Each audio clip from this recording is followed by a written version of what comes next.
Hello everyone, good morning. This is Mamta Verma. So we were continuously doing the Augustan Sage, जिसको हम 18th centuries भी बोलते हैं. तो लास्ट क्लास में हमने ओलिवर गोल्डस्मिथ जो हमारे राइटर है उनको कंप्लीट किया था with his all works, one by one करके हमने डिटेल में डिस्कस किया था. सो नाउ लास्ट जो हमारे कुछ नॉवेलिस्ट रह जाते हैं who also belong to the Augustan age. तो उन नॉवेलिस्ट, ये मेजर नॉवेलिस्ट है जहां से एग्जाम में डेफिनेटली क्वेश्चन आता है, और इन नॉवेलिस्ट को ग्रुप में बोला जाता है the four wheels of the English novel. The four wheels of the English novel. So यहाँ जो मेनली जो नॉवेलिस्ट आते हैं four wheels of the English novels में कौन ऐसे फोर जो नॉवेलिस्ट हैं जिनको इसमें शामिल किया गया है. तो सबसे पहले है Samuel Richardson. Samuel Richardson. Second है Henry fielding.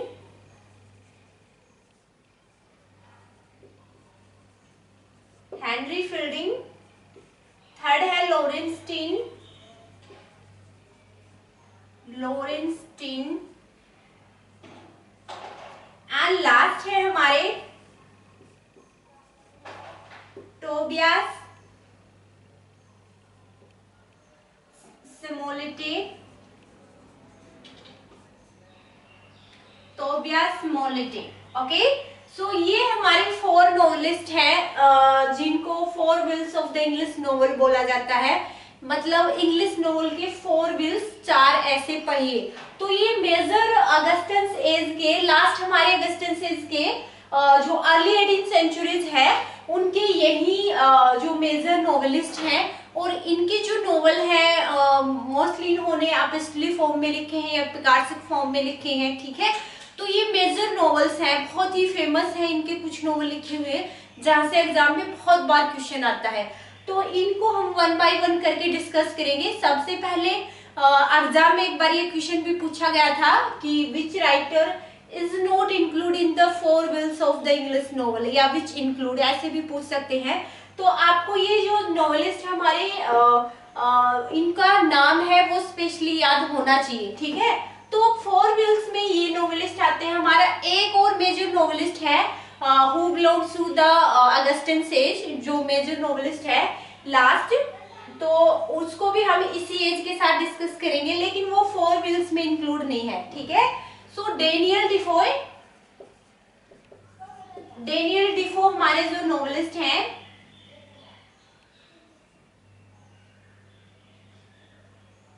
Daniel डिफोय. Okay, Daniel डिफो जिसको बोला जाता है. सो ये भी मेजर नॉवेलिस्ट है जो अगस्टन एज से बिलोंग करते हैं, लेकिन ये फोर व्हील्स में इंक्लूड नहीं है. ठीक है, फोर व्हील्स में सिर्फ ये नॉवेलिस्ट आते हैं. तो आपको इनका नाम है वो ध्यान में रखना चाहिए. ठीक है, या रखना भी होगा कि कौन से नॉवेलिस्ट हैं वो फोर व्हील्स में आते हैं. Okay, so now discuss one by one करके हम इनको डिस्कस करते हैं, इनके नॉवल को. ठीक है, सभी बहुत ही इंपॉर्टेंट है. सो सबसे पहले हम सैमुअल रिचर्डसन को लेते हैं. ठीक है,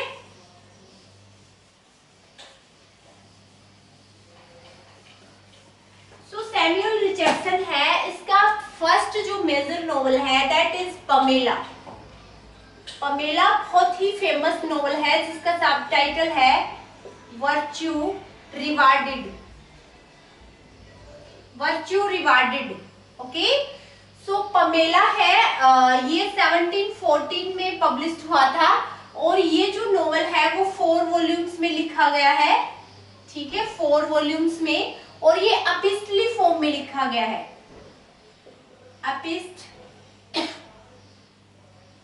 एपिस्टोलरी फॉर्म में लिखा गया है. एपिस्टोलरी फॉर्म का मतलब होता है कि जब नॉवेल्स को लेटर की फॉर्म में लिखा जाता है तो उनको एपिस्टोलरी फॉर्म बोला जाता है. रिचर्डसन ने अपने मेजर जो नॉवल है सभी को एपिस्टोलरी फॉर्म में लिखा है. ठीक है, तो ये है उनका फर्स्ट नॉवल जो बहुत इंपॉर्टेंट है.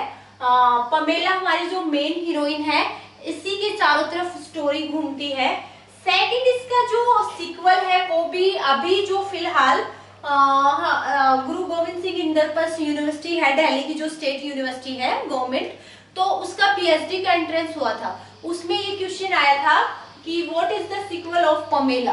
ठीक है, तो पमेला का सीक्वल क्या है? Pamela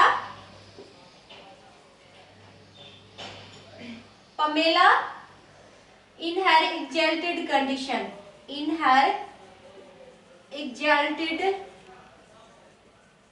condition, okay, so this is the sequel of Pamela जो 1741 में पब्लिश हुआ था और ये सीक्वल है पमेला का।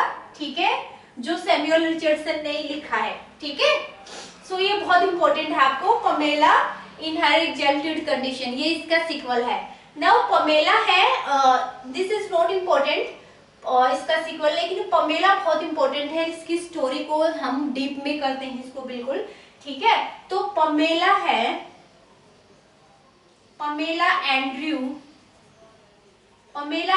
Is the main protagonist, okay, heroine बोल सकते हैं of this story, and she is the virtuous lady, chaste, virtuous, honest. ठीक है, जिसका सबटाइटल शो कर रहा है वर्च्यू रिवार्डेड। ठीक है, so she is beautiful but with her virtue. ठीक है, सेकंड है Lady B. Lady B is the owner of the house, owner of the house, जहां पे पमेला है एज ए हाउस मेड, वहां काम करती है, तो ये ओनर है उस घर की। And mister B is her son, lady Pamela का सन है, एंड लेटर ये हस्बैंड होता है किसका? Husband of Pamela. ठीक है, एंड लास्ट कैरेक्टर है जो इम्पोर्टेंट है, Mrs Jervis. Mrs, just 1 minute, one character बहुत इंपॉर्टेंट है, मिसेस जर्विश है। Mrs Jervis is the another maid होती है सेम हाउस में। लास्ट है जॉन, जो पमेला के लेटर है, मतलब पेज बॉय लगा लो, ये पेज बॉय है, जो पमेला के लेटर है उसके पेरेंट्स तक पहुंचाता है, बट ये सीक्रेटली मिस्टर बी के लिए काम करता है, उन्हीं के ऑर्डर्स को फॉलो करता है, और ये बात है वो पमेला को लेटर जाके पता चलता है। ठीक है, तो अब स्टोरी क्या है ये देखो। ठीक है, सो यहाँ पमेला है, she is the main protagonist of the story, और पूरी स्टोरी है इसी के चारों तरफ घूमती है। तो ये पुअर फैमिली से बिलोंग करती है, and now at present she is working at the house of lady B. Lady B के घर में एज ए हाउस मेड वो काम कर रही है, घर की सर्वेंट है, एंड बहुत सारे और भी सर्वेंट है, जिसमें से एक मिसेस जर्विश है। मिसेस जर्विश है, she is the another house maid of the same house, and she is very good person, good man beings है, जो पमेला को एडवाइस करती है, उसको अच्छे अच्छे सजेशन देती है, उसकी हेल्प भी करती है। ठीक है, सो लेडी बी है at the opening of the novel, Lady B है, now she is on her death bed, वो काफी बीमार है, and she is on her death bed, so she take an oath to Pamela that she will continuously work for her son Mr B. तो वो Pamela से कहती है कि वो कंटिन्यूसली उनके घर में रहेगी, और वो उसके लिए उनका जो बेटा है मिस्टर बी, उसके बाद मिस्टर बी के लिए वो काम करेगी। तो पमेला है वो एक्सेप्ट कर लेती है। So after the death of lady B, mister B है वो पमेला को गिनी देते हैं सोने की, और कुछ सिल्वर के कॉइन्स देता है, क्योंकि वो पमेला उससे काफी इम्प्रेस्ड है। पमेला वो एक यंग ब्यूटीफुल लेडी है, ब्यूटीफुल गर्ल है, 15 ईयर्स ओल्ड, बट वो काफी वर्चियस है। ठीक है, काफी वर्चियस है, ऑनेस्ट है वो। तो जब मिस्टर बी उसको ये गिनीज देखता है सोने की, तो वो इमीडिएटली अपने पेरेंट्स को सेंड कर देती है, ताकि वो अपना जो भी डेट है, कर्जा है, उसको चुका सके। ठीक है, and she continuously writes a letter to their parents, वो अपने पेरेंट्स को कंटिन्यूसली लेटर लिखती रहती है, जो भी उसकी सिचुएशन है वो उनको बताती रहती है कि वो कैसे क्या कर रही है, क्या रह रही है। सो अब मिस्टर बी है वो sometimes you know he is very attracted to Pamela, उसको forcefully many times he try to kiss her without her permission. तो कई बार वो पमेला को किस करता है उसकी परमिशन के बगैर, and he hides in her room, उनके रूम में छुप जाता है। He always spy on Pamela, वो फोर्सफुली फिजिकली सेड्यूस करने की कोशिश करता है पमेला को। तो स्टार्टिंग में मिस्टर बी का कैरेक्टर है, he is not a good human beings, वो पमेला को जबरदस्ती फिजिकली फोर्स करता है उसको सेड्यूस करने के लिए। बट पमेला है वो एक वर्चुअस लेडी है, वो उसकी तरफ वो हर बार उसको रिजेक्ट करती है। तो एक बार मिस्टर बी ने when Pamela is in her room, तो फोर्सफुली उसको सेड्यूस करने के लिए उसने रूम को क्लोज कर दिया। तो उसके जस्ट बाद पमेला है, she leaves the house and she says that she is going to meet their parents. वो मिस्टर बी को बोलती है कि वो उन्हें अपने पेरेंट्स से मिलने के लिए जाना है, because she want to save her chastity her virtue, उसको अपनी इज्जत, उसकी जो चेस्टिटी थी उसको बचाना था मिस्टर बी से, क्योंकि मिस्टर बी है वो फोर्सफुली उसको मतलब सेड्यूस करने के लिए कंटिन्यूसली ट्राई कर रहा था। तो पमेला इस टाइप की गर्ल्स नहीं थी, वो मिस्टर बी को रिजेक्ट कर चुकी थी कई बार, उसको बिल्कुल पसंद नहीं करती थी। तो मिस्टर बी क्या करता है, मिस्टर बी सेज दैट कि जॉन जो उसका लेटर डिलीवर करता है पमेला का, he will take Pamela at her house, मतलब जो पमेला के पेरेंट्स रह रहे हैं वहां पे जॉन है वो पमेला को लेके जाएगा। बट उनके घर की बजाय जॉन है, she is taking the order of Mr B. तो मिस्टर बी का ये ऑर्डर था कि पमेला को उसका जो दूसरा लिंकनशायर वाला होम है वहां पे उसको रखा जाए एज ए प्रिजनर की तरह। और एक कैरेक्टर और है जो इसमें इम्पोर्टेंट है, जिससे पमेला की शादी होने वाली थी, ठीक है, मिस्टर विलियम। सो जब मिस्टर बी को पता चलता है कि मिस्टर विलियम नाम का कोई पर्सन है और ये चैपलेन है, एक पादरी है चर्च का, जिससे Pamela is going to marry, जिससे पमेला की शादी की बातें चल रही है, तो मिस्टर बी है वो नहीं चाहता कि पमेला है वो अपने घर जाए, अपने पेरेंट्स से मिले और उसकी शादी है वो फिक्स हो या उसकी शादी हो जाए मिस्टर बी से। तो वो पमेला को उसके घर भेजने की बजाय मिस्टर बी का दूसरा घर होता है लिंकनशायर में, वहां जॉन के साथ उसको भेज देता है। और Pamela lives there as a prisoner, उसके जो भी वहाँ